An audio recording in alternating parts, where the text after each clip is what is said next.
Gentleman from Taguig Yes. City, our good minority leader, Senator Alan Cayetano. Thank you, Mr. Senate President, Majority Leader, dear colleagues. And before we start, may I congratulate also the Senate President for his speech yesterday. Akma talaga sa panahon. Thank you for reminding us to settle down.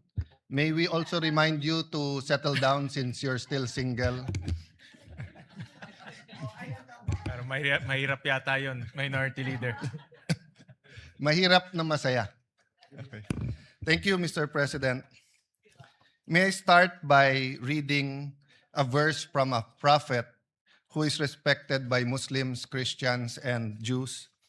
Jeremiah said in Jeremiah 29:11, "For I know the plans I have for you, declares the Lord, plans to prosper you and not to harm you, plans to give you hope and a future." God talks about plans. Wala pong sino man sa atin ang magsasabi ng plans o plano na walang vision. Vision is contingent on actions. So siguro po sa privilege ng oposisyon at ng minority na magbigay ng kontrasona, napakalaga po na meron tayong isang bagay na pagkakasunduan bilang mga Pilipino, which is a common vision. But in Jeremiah 29:11, when God says He will give us hope and a future, the plans comes from Him. But if we choose our own plans, or if we choose the plans of the devil, the reverse will happen. We will not have hope, we will not have a future, and instead of prosperity, we will have harm. Many times in the 1980s, I asked my dad about politics, about government, governance. Minsan tinatanong ko, bakit marami kang kaibigan sa oposisyon? Bakit marami kang kaibigan sa media? Bakit ganyan ang debate sa batasan pambansa? Ano ang issue ng Marcoses at ng Aquinos? Not knowing that two of them will be my colleagues today, not knowing that we will have a President Aquino and President Marcos much later. But there was always a common thread in the answer of my father when I would ask him questions. He would say, para sa inyo to, para sa mga kabataan to, kayo pag-asa, para sa next generation ito. It is in that spirit that when I read the Bible and see the Father's heart, the relationship of a father and a son should be the relationship of leaders of a country, leaders of a province, leaders of a city, leaders of a barangay with his constituents. So payagan niyo ako, Mr. President, na ipagpatuloy itong conversation na to na tawagin nating kontrasona sa pamamagitan ng pagtatanong ng isang anak sa isang ama at pagsasagot ng isang ama sa kanyang anak. So syempre po ang unang tanong ng bata o ng anak, Tay, Tatay, Dad, ano po ba ang state of the nation? Syempre po, sasagutin natin siya, Anak, ang state of the nation ay isang paglalahad ng estado o kalagayan ng ating bansa. Kamusta ang ating komunidad? Kamusta ang ating gobyerno? Ang ating ekonomiya? Maganda ba takbo ng buhay? Hirap ba ang ating mga kababayan? Tay, bakit po kailangan ng state of the nation? Sagot po ni Tatay, para may starting point tayo na pag-usapan natin nasaan ba tayo ngayon? Saan ba tayo papunta? Paano tayo pupunta doon? Ano ang vision, goals, plans, at mga programa? Ano ang pananalapi na kailangan natin para ma-achieve yung vision na yon na gusto natin puntahan? Kaya kasunod parati ng SONA ang pag-deliver ng Executive Department ng national budget or yung kanilang proposal sa both houses of Congress. Anak, nasa demokrasya tayo. Kaya hindi pwedeng diktahan lang tayo. Kailangan natin ng national discussion. Pag-uusap para magkaisa tungo sa isang vision or pinagkaisahan vision. para sa ating bansa at ating kababayan. Watak-watak na nga tayo, lalo pang nagkakawatak-watak kapag ka may mga suliranin o crisis. Ano kaya ang pwedeng magpakaisa sa atin? Or ano po kaya ang pwedeng magbigkis-bigkis sa atin? Una po, ang pagmamahal sa Diyos. Pangalawa ho, pagmamahal sa isa't isa. Pero ngayon po, pag binabash natin yung isa't isa, nagagamit na rin ng Diyos, nagagamit din yung pagmamahal sa bayan, pagmamahal sa isa. So may I propose that we work together for a common vision. We will disagree how we get there. We will disagree what to prioritize, how much to put where, how much time to spend on each issue. But if we agree on a common vision, then we have something to truly give the next generation. Tay, ano po ba ang vision? Ano po ba ang goals? Ano po ba ang plans? Vision ay siyang nakikita ng isang leader o na isang community. Ito ay isang kaisipan na kung saan niya gustong dalhin ang kanyang pinamumunuan. Kailangan ng pagkakaisa papunta sa isang vision. I'm reminded of the story told by many people, including Dr. Miles Monroe, of the story of Walt Disney. There was this particular ride that was going to be groundbreaking, first of its kind sa Disneyland. He put a bench, he continued to just look at that area, then started drawing, then called his engineers at sinabi niya sa engineers, eto ang gagawin natin bagong ride. Magiging bagong section ito ng Disneyland. He died before it was completed. When it was completed, the MC called the wife and said, before he passed the mic sa asawa, sabi niya, nakakalungkot because hindi makikita ni Mr. Walt Disney yung project niya. So pagkuha po ng mikropono ng asawa, sabi niya sa MC, ikaw ang nagkakamali. Kasi ayan yung upuan, no? Araw-araw nakikita ng asawa ko yung project kasi may vision siya. Tayo, ngayon lang natin nakita yan. So, isn't it time that we provide a better vision, a more comprehensive vision, that we articulate what we really want instead of political slogans, no?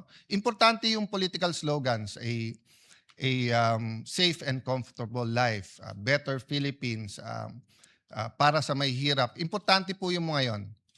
Ngunit napaka-importante po na may shared vision tayo. Tayo, ano po naman yung mga plano? Ang plano ang sasagot sa mga tanong na paano natin ma-achieve yung vision? Paano tayo makakapunta sa gusto natin paruunan? Ang plano ay dapat may mga goals. At ang goals ay dapat nababase sa kakayahan at potensyal. Huwag tayo gagawa ng goals na hindi naman kayang i-achieve dahil pambobola lang yon. Pero wag na din nating maliitin ang ating mga sarili. Wag nating sasabihin okay na yung grade na 75 kung kaya natin ng 80. Wag natin sabihin okay na yung 80 kung kaya natin ng 85. Potential is very important. Para malaman natin ang potential, may proseso ng analysis at comparison. Kailangan natin maikumpara sa tamang paraan ang ating bansa na ikumpara sa mga mauunlad na bansa at sa mga bansa na ka-level natin. Tulad ng Singapore, Thailand, Vietnam, Malaysia, at mga bansa na mas maunlad sa ating katulad ng Japan. Of course, ngayon sasabihin natin Korea, but once upon a time, baliktad yung storya. Balikan po natin yan. Tay, magbigay ka naman ng halimbawa. Anak, tignan nyo yung GDP per capita natin in current dollars. Ng 1970, ang Thailand ay 197.1, ang Vietnam dahil gera doon 67, ang Philippines ay 200.9. Ng 1980, ang Thailand ay 708, Ang Pilipinas ay 767. Never mind Vietnam, they were still at war, it was 46. 1990, 1,559.1 ang Thailand, 803 na lang ang Pilipinas, dumoble na. Mula sa pantay lang ng 1970, in 20 years, doble na. In the year 2000, tumaas din tayo from 800 to 1,050.8, pero tumaas din ang Thailand ng 2006. 2010, 4,973, tayo 2,162. Hindi ko na isa-isahin yung mga bansa, pero tignan nyo po. Sa ngayon, Thailand, 8,056. Pang-87 sa mundo. Pilipinas, 4,170, pang-119 sa mundo. Vietnam, 5,066, pang-101, pang-111 sa bansa. Pero tignan nyo po, 1970, 67, 1980, 46, 1990, 98. Hanggang 1990, $100 lang ang per capita nila. 2,404. 2010, it was 1,600. Pero ngayon po, nasa 5,000 na. Malaysia, 13,000. Singapore, 98,000. South Korea, 36,000. Japan, 35,000. Tay, ano ba ang estado talaga ng ating bansa? What is the state of our nation? Ang estado, anak, ng ating bansa, ang ating bansa ngayon ay dumadaan sa kahirapan. Mahirap, anak, mahirap. Mahirap, ngunit malaki ang potensyal. Mahirap, ngunit may dahan-dahan na pagbabago. Mahirap, ngunit malaki ang potensyal. May mga pagbabago, ngunit puno ng pagsusubok. Puno ng pagsusubok at ng peligro. Hirap ang mga namamasadang tricycle at jeep, mga riders. Hirap sa taas ng presyo ng diesel at kuryente. Hirap ang ating mga magsasaka. Mga anak ng magsasaka, ayaw na po nila maging magsasaka o farmers. Hirap po ang mga estudyante, marami rin pong tumitigil sa pag-aaral. Hirap po ang ating mga OFWs kasi tumaas man ang presyo ng dolyar, labis din tumataas ang presyo ng bilihin at ng kuryente sa ating bansa. Tay, malaki din ba ang potensyal ng ating bansa? Malaki ba ang potensyal ng Pilipino at Pilipinas? Nako anak, siguro sa buong mundo baka Pilipinas ang pinakamaganda potensyal. Bakit po? Mayaman at maganda ang ating bansa. Pag-usapan natin pinakamataas na bundok. Pag-usapan natin ang pinaka-humble na plains. Pag-usapan po natin ang dagat, ang ilog. Pag-usapan natin ang kahit anong mineral, ginto, pilak, nickel. Pag-usapan natin langis, natural oil. Meron po tayo. Pag-usapan naman natin ang Pilipino. Sabi nung iba, natural resources natin ang number one blessing ng Panginoon sa atin. Hindi po. Ang Pilipino ang number one blessing sa Pilipinas. Napaka-adaptable ng Pilipino.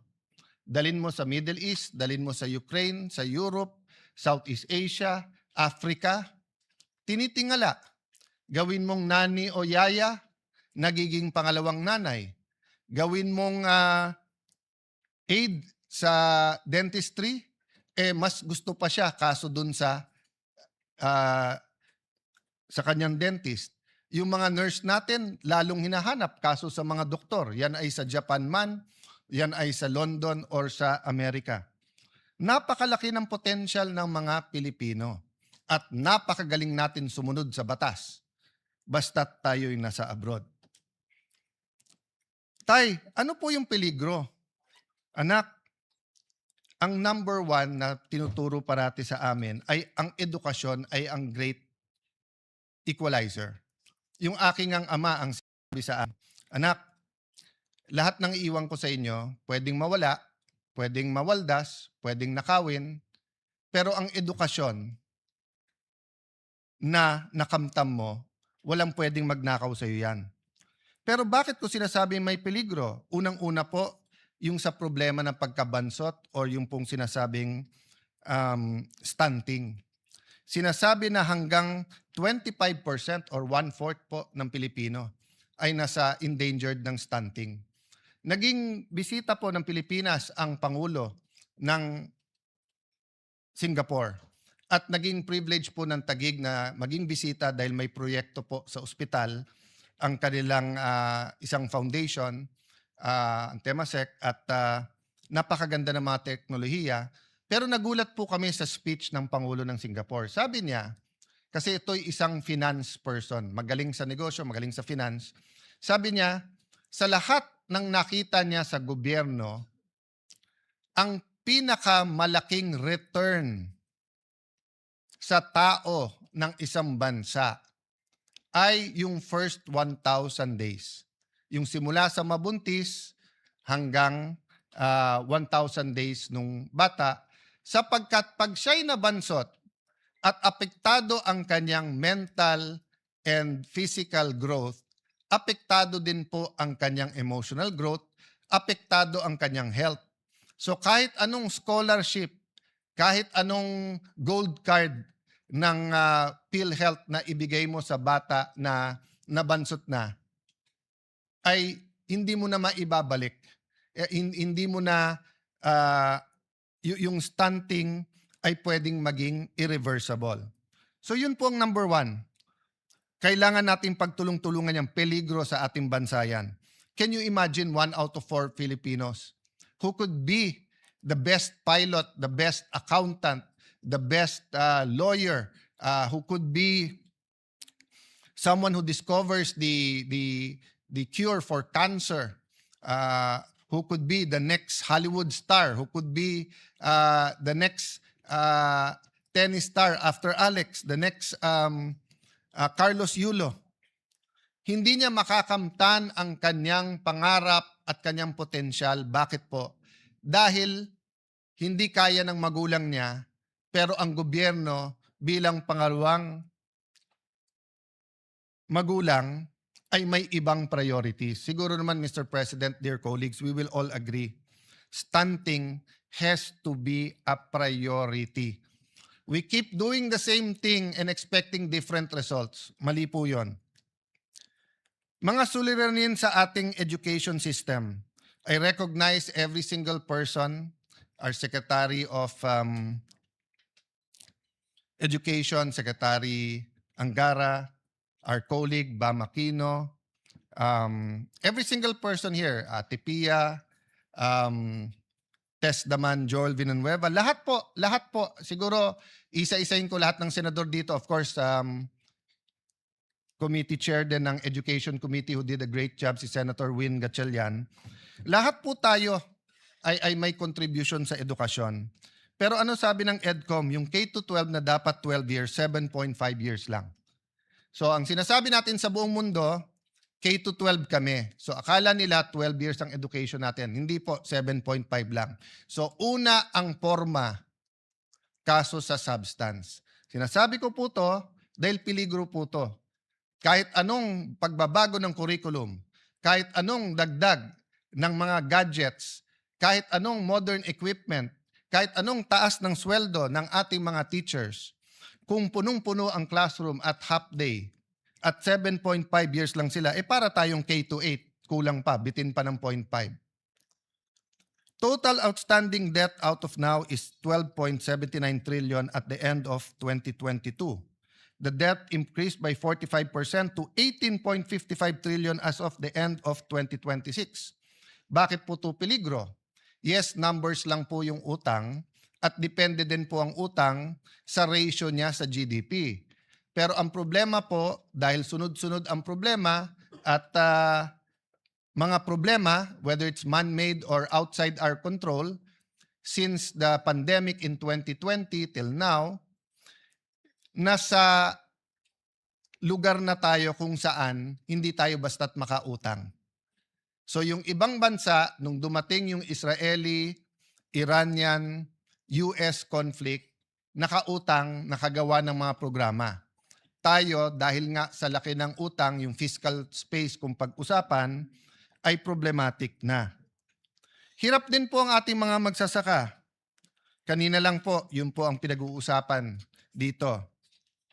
Senator Pangilinan, Senator Loren, Senator Amy na may puso talaga sa agriculture. Kaya kung sino man ang magsasabi sa atin na okay naman ang takbo ng ating agriculture, let's agree to disagree.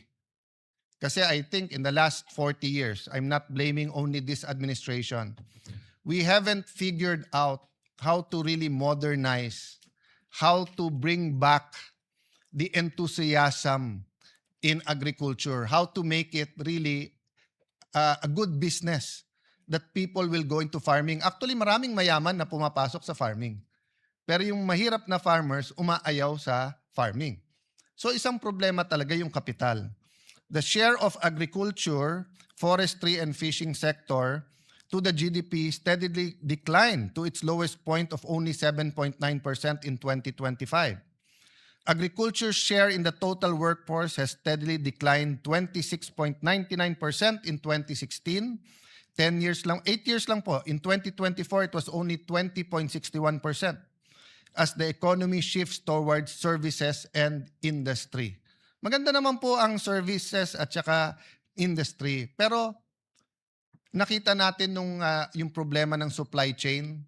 Nakita po natin yan nung pandemic. Kailangan ng isang bansa na singyaman natin both sa lupa at sa forest, sa bundok at saka sa dagat. Kailangan we learn to be self-sustaining and produce our own food. Agricultural workers are also receiving the lowest wages among economic sector. Poverty incidence remains high among agricultural workers and farmers, 27%, and fisher folk, 27.4%, based on PSA data of 2023. Parati kasi tayong nagdi-disagree, kaya napabayaan ang agri. 'Di ba? Marami po talagang magaling sa Pilipinas, 'di ba? We really disagree with many things. So, ang napabayaan yung agri. Mr. Senate President, do you agree? Mas mahirap ang maghanap ng trabaho, pero nahihirapan na po ngayon ang ating mga trabahador. Lahat po ng may trabaho, especially kung daily wage earners, hirap po talaga.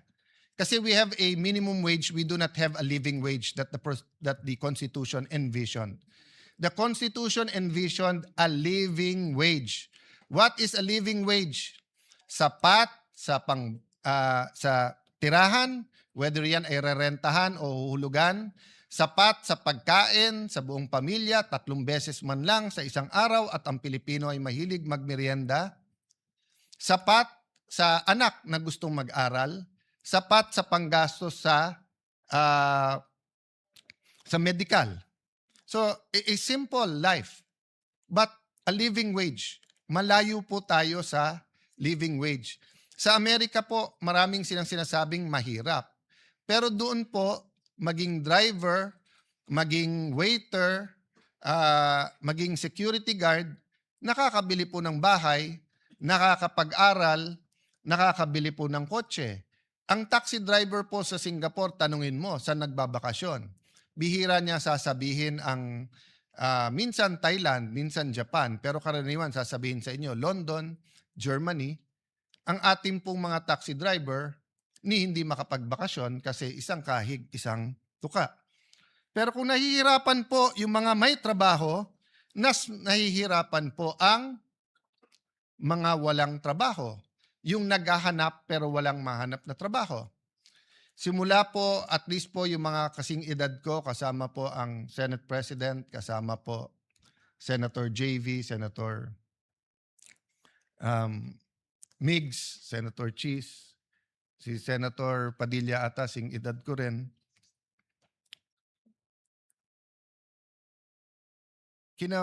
Namulat na po kami na may OFWs. And may lugar po na mabibilib ka, for example po, ibang-iba ang akalain ko sa Saudi. Pero pagdating ko doon po, kahit draftman kahit hindi po siya architect or engineer, bossing-bossing doon.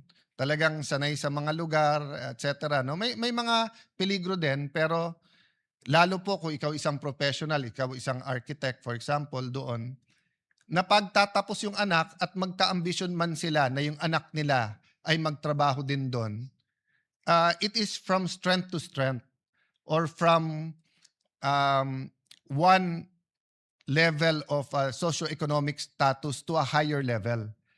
Hindi katulad po, for example, ng iba nating mga nani sa Hong Kong na ang kinikita ay katumbas po ng 18 to 25,000 pesos. Kung 5 yung anak, it barely pays the bill. So malamang po yung asawa OFW din. So malamang po yung anak kay tita or kay tito or kay lolo o kay lola tumitira at lumalaki. At ang problema, dahil nga sa poverty, hindi rin po nakakatapos yung iba. Second generation sila na OFWs, pero hindi tumaas ang antas ng trabahong at ng kita na inaasam-asam nila.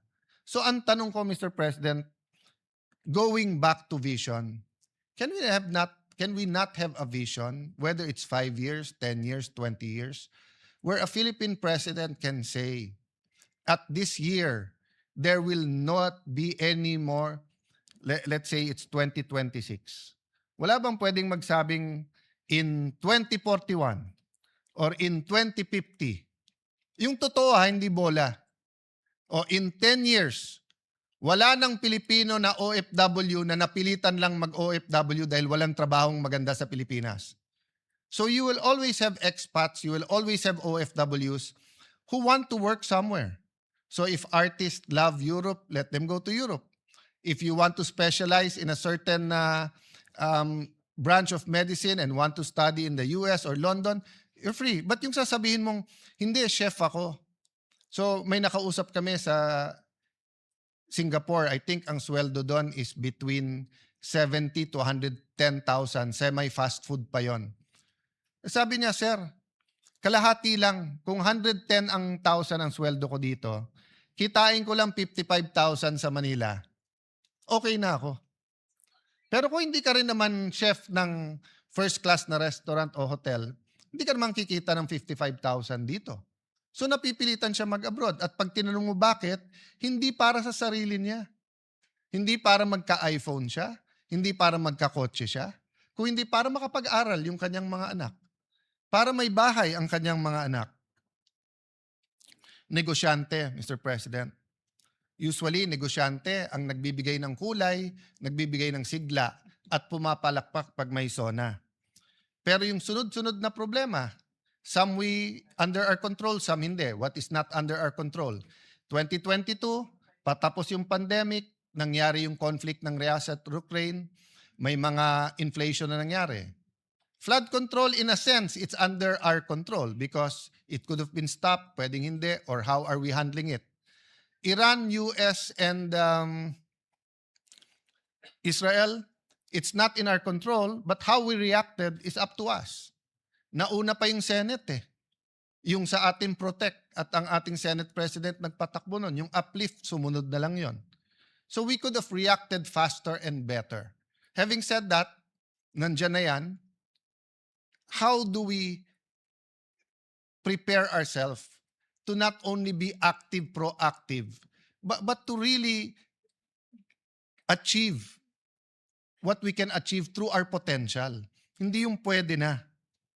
So tay, tanong nung anak, sinong may kasalanan?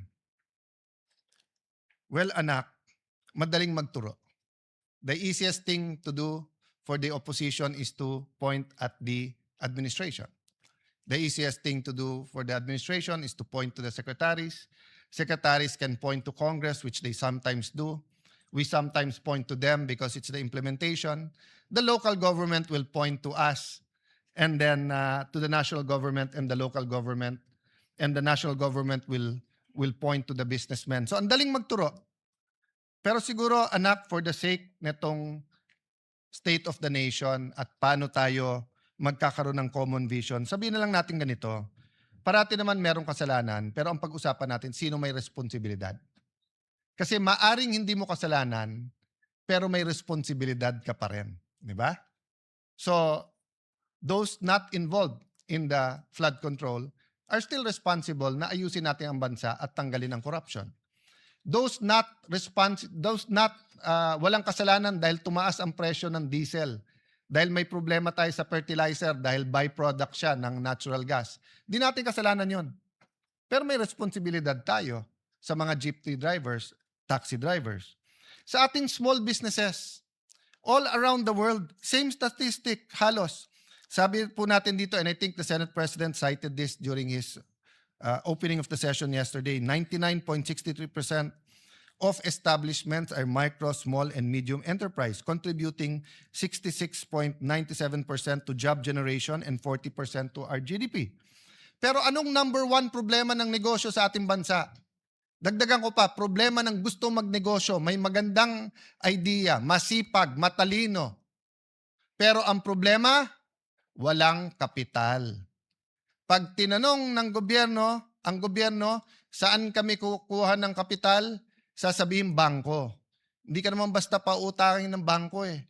Land bank nga eh. Nasa batas na nga na magpautang sa magsasaka. They'd rather pay the fine than magpautang sa mga agribis na maliliit. Kung wala ka rin isasanla sa bangko, wala ka rin titulo ng lupa o wala kang sasakyan, wala kang mga ari-arian, sasabihin sa'yo, diyan ka sa pawn shop. Sa pawn shop, bukod sa mataas ang interest, may isasanla ka pa rin. So, saan ang baksak ng ating mga kababayan? Sa 5-6. Don't get me wrong. 5-6 is a service. Di ba? So, for example, sa palengke, wala ka ng kapital, may piyesta o kaya Pasko, maraming namamalengke. Kung kikita ka naman ng more than 20% in 1 month, let's say 25-30% tubo mo o kaya 10% per week, so 40% a month, kapit ka na sa patalim sa 5-6. Kasi yung 5,000 mo, babayaran mo ng 200 a day, 6,000, may get 20%. Pero napakataas pa rin nun. Ang yumayaman sa Pilipinas, yung nagpapautang ng 5-6, hindi po yung umuutang. So pagdating po sa gobyerno, sabihin, ilan administrasyon na, sir, bakit hindi natin magaya yung 5-6? Bakit hindi tayo magkaroon ng programa? Ano to ha? The estimates are 20 billion, 50 billion, 200 billion. It's big business. Ano sagot ng gobyerno?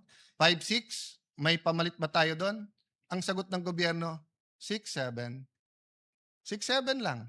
O, i-google nyo yung 6-7, walang ibig sabihin. So, balik ka na naman sa 5-6.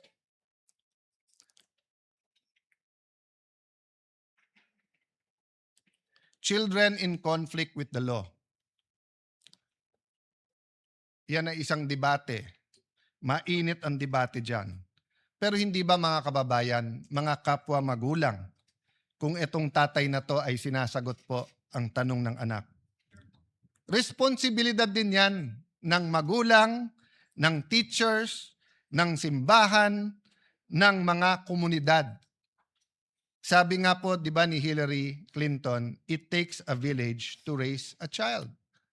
Yes, there is something that caused that child to become violent. Whether siya may mental disease or problem, whether siya na-depressed, whether siya ginamit ng mga kriminal, the point is, Mr. President, there is a blame, but there's also a responsibility. Pag ang isang lugar, whether sa US yan, whether sa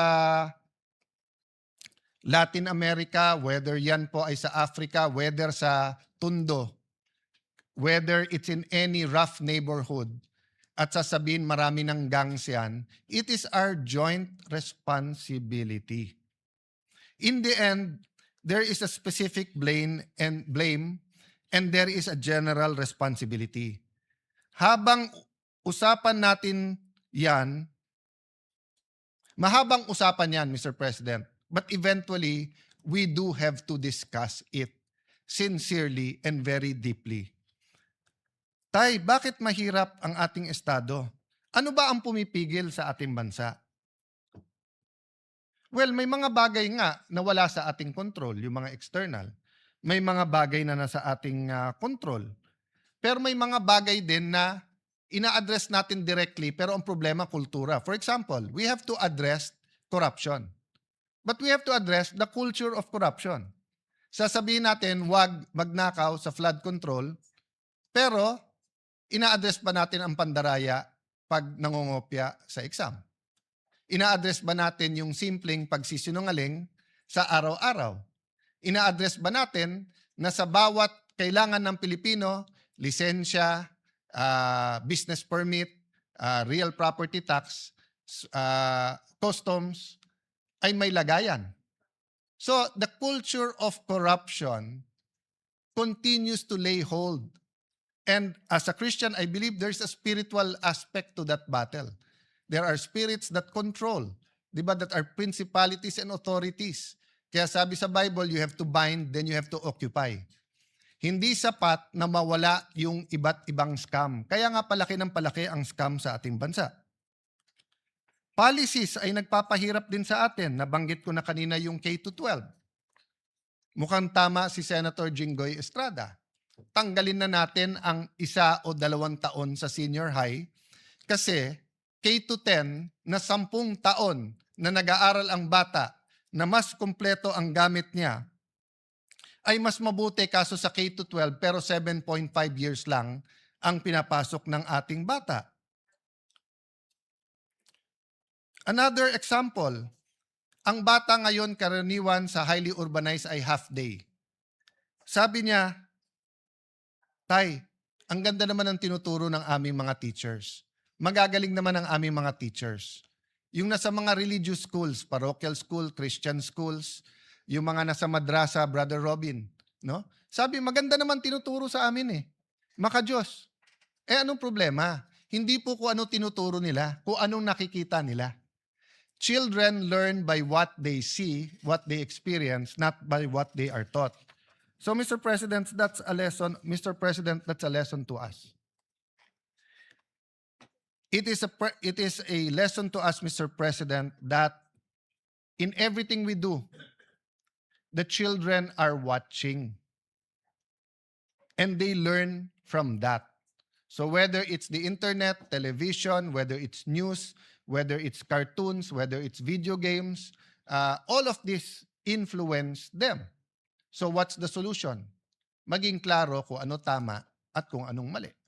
'Di ba? Kahit mapanood nila, pero nakita nila, eto, naparusahan dahil mali, matututunan nila mali. Pero Mr. President, pag nakita nila yung mali, nagiging tama sa matatanda, I remember in the 1980s, yung kasama ko parate, he was in the Marines and they were asked during martial law to lecture about not having colonial mentality. Ano po ang ginawa nila? Nagtuturo na ang local is as good as imported. And then kumuha ng sigarilyo, at that time, dito pa pinapasok yung sigarilyo, kinuha Blue Seal. So, yung mga tinuturuan, hindi matuto. Mr. President, pumunta ka ng Hong Kong, Singapore. Sabi ni Senator Pia, pati sa Thailand. Napaka-liberal na nga sa Thailand dahil ang cannabis ay pwede, pero ang vape hindi. I think kay Senator Win Gatchalian, ang ating Senate President, without an S, sorry. Ang halimbawa, ang nagsabi na may nagpakita ng statistics, I think that was 2 years ago, 3 years ago, na despite being heavily regulated, hindi na re-regulate. Halimbawa, sa Baguio City, inulat mismo ng City Health Office na may 350 menor de edad ang nahuli dahil sa pagve-vape sa loob ng 1 taon. Ayon din sa isang survey, 1 sa bawat 7 kabataan Pilipino na edad 13 hanggang 15 ay kasalukuyang gumagamit ng vape.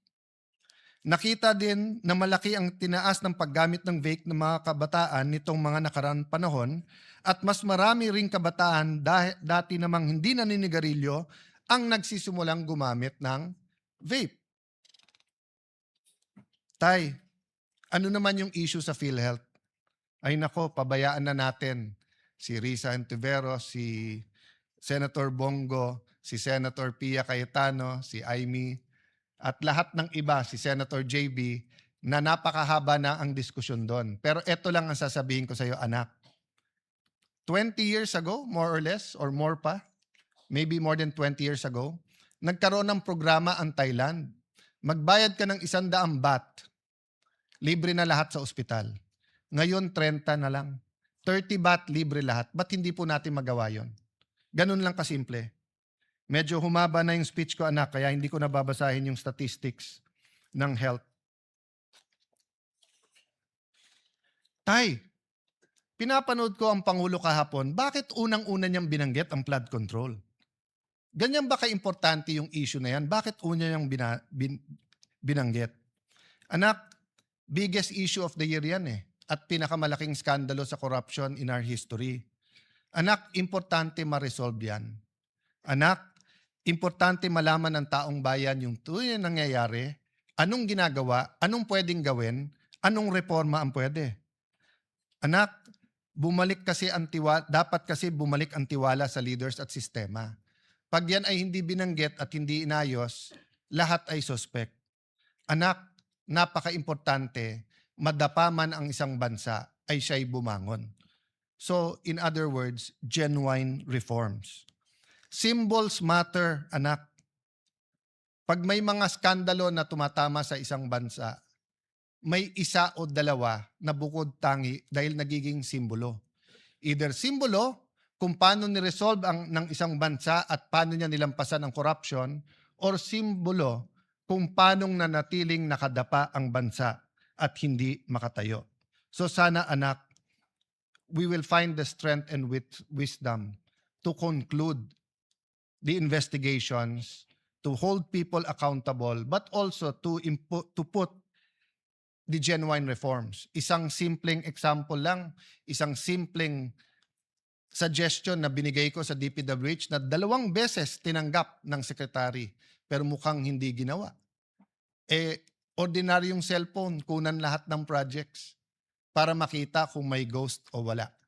So 1 year later, the problem is hindi pa kumpleto yung data. Pero wag ka mawalang ng pag-asa, anak. Walang bansa sa mundo nang hindi dumaan sa corruption. At walang bansa na umunlad na hindi niya kahit papano na-address ang corruption. Tay, bakit ba pinilit mo na dito tayo sa syudad tumira? Kasi anak, dati at least sa probinsya may makakain ka. Ngayon, dito sa mga syudad, lalo sa Metro Manila, libre ang uniforme pag nag-aral, may scholarship pagka college, pagka single parent, kapag ka PWD, pag senior, may regalo, may cash gift, meron pang minsan mga giveaway. Dito anak, may internet. Mr. President, in 1980, 1/3 lang ng Pilipino ang nakatira sa urban. 2/3 ay sa rural. And we know around the world, mas maganda ang ugali ng mga nakatira sa rural. Mas may sense of community, sense of camaraderie. Mas may malasakit sa isa't isa. Pero napilitan ang mga kababayan natin sa rural. Bakit po? Go to certain parts of France, of UK, even the US, Canada. Rural, pero may kuryente, may tubig, may ospital, may eskwelahan, may internet. Sa atin hindi. Pag sinabi mong urban, sigurado po yan, mayaman. Pag pumunta ka ng rural, mahirap. Ang problema, ang mahirap sa rural, pag pumunta sa urban, mahirap pa rin. Mas maginhawa buhay, pero mahirap pa rin. Mahirap po. So, Mr. President, we should have a real rural development project. That was something I heard a lot in the 70s, 80s, 90s. Pero siguro kasi mas maganda talagang ang sabihin sa isa't isa, sa syudad ako nakatira, nakakalimutan natin. May I pay tribute to isang USEC ng DBM, I think USEC Abuel. I remember when she topped the bar, sabi ng isang reporter sa kanya, "Ma'am, ano pakiramdam mo ng isang taga-probinsya ay nag-top ng bar?" The reporter, I think from there, but I'm not sure from Manila or from there, was referring to na hindi ka taga Manila. Kasi dati, karamihan ng top 10 nandito sa Manila, Manila Law Schools. Sabi po niya, "Excuse me, Baguio is a city." So hanggang ngayon po sa atin sa Metro Manila, pagka hindi ka sa Metro Manila or Metro Cebu o Metro Davao or minsan taga Metro Cebu ka na, Metro Davao, ang dating sa atin sa mga Metro Manila, taga probinsya kayo. Walang masama po maging sa probinsya. Ang problema po, bakit wala tayong rural development program? Which brings us to transportation. Mr. President, ako'y natutuwa na narinig ko po yung additional trains at stasyon na sinabi in both zonas. Last year zona at ngayon. Pero bakit po, kung titignan natin ang national budget, kalye pa rin ang ating tinututukan? Tignan nyo po ang Laguna Lake, Lakeshore, yung ginagawa pong highway po dyan. Nasabi natin last year at umuo ang DOTR Secretary, umuo ang DPWH Secretary, na pag-aaralan nila kung lalagyan man ng kalye, lalagyan din ng tren. Pero wala akong nababalitaan magandang plano para sa tren na magkakabit ng probinsya ng Rizal, probinsya ng Laguna at Metro Manila. Napakasimple lang po niyan. Ginagawa na po yung kalye. Nire-reclaiman na po yung lake. Ganon din po ang Mindanao Railway. I have to speak because wala po dito si Senator Bato. Pero sa last year budget natin, inamin po ng DOTR kung lalagyan lang nila ng 10 bilyon. And I think Senator JV mentioned this 7 years, basta bago ako mag-DFA or after ko mag-DFA, binabanggit na to. So nagka-problema sa funding sa China. Pero yung phase 1 po ay pwedeng pondohan ng ating gobyerno. Bakit hindi? Huwag tayong pumayag na yung pagkakamali ng Metro Manila at ng ibang lugar sa Luzon ay maging pagkakamali ng Mindanao. Kasi unlike Visayas na grupo ng mga isla, ang Mindanao ay mas halintulad sa Luzon, pero mas mayaman sa Luzon. So sana naman po sa 2026 budget, may pondo na po ang Mindanao railway system regardless kung sino nagtatap ng survey sa Mindanao. Patapos na to, Mr. President. Makwento po kasi si tatay at si anak. Anak, malaki talaga ang potential ng Pilipino. Maabilidad kasi ang Pilipino. Tay, ano ba mangyayari pag na-realize natin ang potential? Anak, lahat ng komunidad, lahat ng lugar, lahat ng Pilipino ay makikinabang. E di tay, ba't hindi natin gawin? Maraming dahilan, anak, pero isang dahilan, algorithm. Ngayon, para na tayong fraternities na nagrarumble. Na experience ko sa University of the Philippines, pag may rumble at may brad ka na nagulpe o mayroong kang gugulpihin, hindi na importante sinong tama at mali. Ang importante, protektahan mo brad mo. Sa atin national discussions, sa impeachment, sa flood control, sa iba't ibang mga issue, ang kampihan natin, masarap man kung mas marami kang kakampi, wala nang sanity eh. Algorithm. Parang fraternity, kahit mali, kampihan ka na lang. That's a problem, I don't know the solution. But what can I tell you, anak? Noong 1960s, we were second only to Japan. President Erap kept on saying this during their presidential election in 1998. So ni-research ko yan. Meron palang World Bank study na nagsabi, ang pinakamalaking potential ay Pilipinas, ang pinakamaliit na potential, Korea, Taiwan, Vietnam. Bakit po? Dahil po sa mga gera at kondisyon ng kanilang bansa.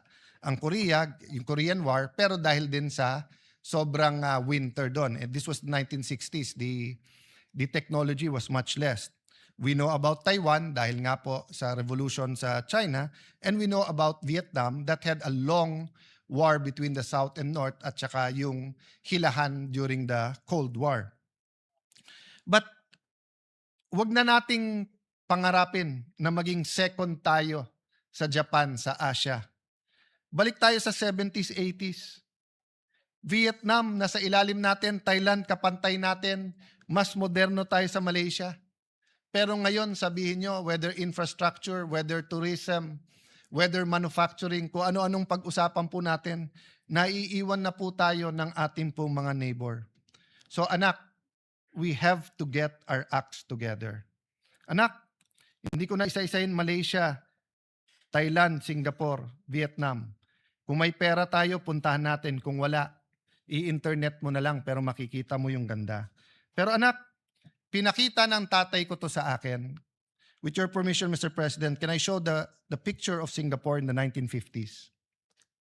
In the 1950s po, Singapore was a fishing village. Maraming potential, maraming maganda, pero wala po kasi silang natural resources. Tapos may problema sila with Malaysia, may racial problems. In fact, maraming taga Davao ang meron pong nani na galing po sa Singapore. Pero ngayon po, ano na itsura ng Singapore? Next slide, please.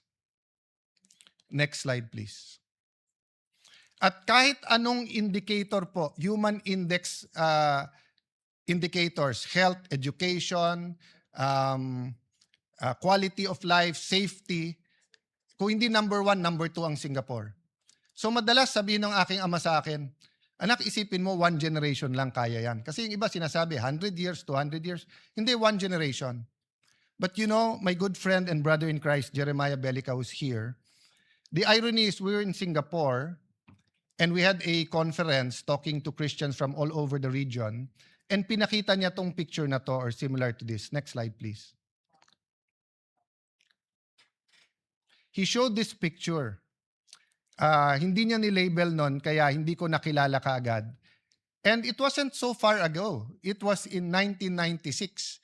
Ito po ang itsura ng Bonifacio Global City. Next slide. Pinakita niya po ano na ang itsura ngayon ng Bonifacio Global City. In 20 to 30 years po, not only did a city rise from 5 million a year in 2009 na budget sa scholarship, 1 billion na ngayon. From a few hundreds to a few thousand, more than 50,000 scholars, between 15,000 to 80,000 pesos. From Fort Bonifacio, catering to mostly Metro Manilan richer cities yung nagtatrabaho dyan. In the last 10 years, napakaraming engineers, abogado, chef na nag-graduate, mga professionals, dahil nga nag-rise up in less than 30 years. Next slide, please. President Pinoy saw the potential. So this is just a comparison. Next slide. Ilan administrasyon ang sinubukan ibenta yung part ng FTI? 2012 po to. Ano na itsura ngayon ng Arca South? I was there last Sunday sa Landers. Dinala ko yung anak ni ate at mga pamangking ko. Next slide, please. It's turning out to be, quite a beautiful development. At yung traditional barangays ng Senate, ang Signal Village, Marlica Village, ang Upper Bikutan, Western Bikutan, napakaraming residente ang naglalakad na dyan. So Mr. President, kaya po natin. I don't have time now and I don't have the pictures of how Cebu City, Mandaue, Davao City, Iloilo, Bacolod, your city, Mr. President, Valenzuela, Mandaluyong, Cagayan de Oro. I was thinking if I'm going to mention the city of Senator Jinggoy and Senator JV, but I will mention San Juan, no? But my point is, Mr. President, may pag-asa eh. Di mo kailangan maghintay na matagal. So nung bata ako, gusto ko na sabihin sa matatandang politiko, panay sabi nyo, para sa amin eh. Pero kayo lang yung mayaman eh. Di naman nagbabago. Kaya wag tayong magalit sa mga bata ngayon if they're demanding that when we said this is for you, they want to see faster results. At kaya, Mr. President. So in that sense, let me close, Mr. President, by saying, let's take a second look in having a new local government code, giving more decentralization. Actually, I will push the envelope dahil nakatingin sa akin si Robin Padilla na may kakampi siyang mabigat. Kakampi po niya si Dr. Jose Rizal na nagsabing federalismo ang dapat sa Pilipinas. So Mr. President, there are system changes that can help our country. But it won't happen kung may problema tayo sa demokrasya. Sabi ng Pangulo, I am president not only of my family. And it is worth yung palakpak na binigay sa kanya. But can we add the president is also not only the president of the administration, he is also president of the opposition. And respectfully, I believe that Senator Bato is fleeing unjustly because he cannot get justice. I believe Senator Jinggoy and Senator Marcoleta are political prisoners, and that if it wasn't weaponized, they will be able to at least go out on bail. So, Mr. President, these are things that we should talk about as a Senate. Beyond politics, beyond emotions. Sabihin nyo na mali ako, but should they be allowed to attend the impeachment? Sabihin nyo na mali ako and they're not political prisoners, but are they getting the justice? Pantay-pantay ba ang hustisya o selective justice po tayo ngayon? Mr. President, I don't know if there's a slide, but if there is, please put it on.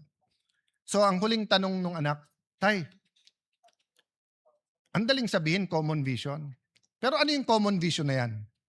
Actually, nasa preamble ng ating Constitution. And allow me to read it.